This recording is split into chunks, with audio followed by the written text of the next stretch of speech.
Kohberger, as we talked about last time we were together, was one of only 2 people that this professor had even recommended to the PhD program. He was like a top student. Again, I have pointed out before, the government watches top students. They think, hey, let's work with this guy. Now maybe they even bring him undercover.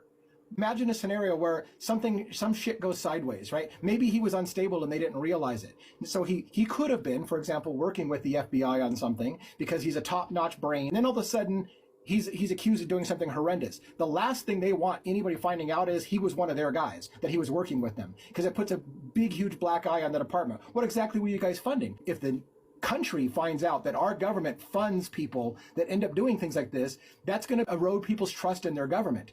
This hints at classified status. For everybody asking why, 2 of the roommates' families were tied to federally sealed cases where their parents cooperated with an ongoing federal investigation in a rug case and a trafficking case. Dozens of court documents are fully redacted.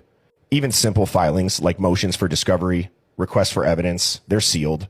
That level of restriction, that's usually only reserved for classified informant activity, national security exceptions, or active relocation cases under Title 18.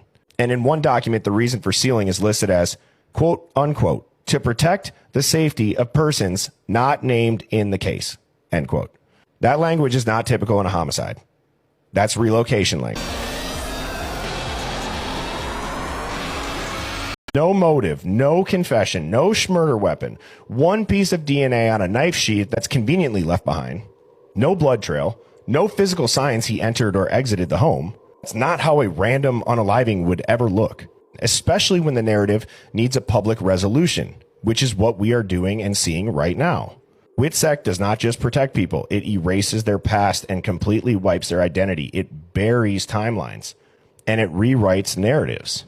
This is exactly how WTF operations wrap up when they've failed or they've been compromised. You don't let the public ask questions. You don't let the families talk. You don't let defense attorneys gain access to a real scene. Then they needed a fall guy. Enter Brian Kohberger. Perfect suspect.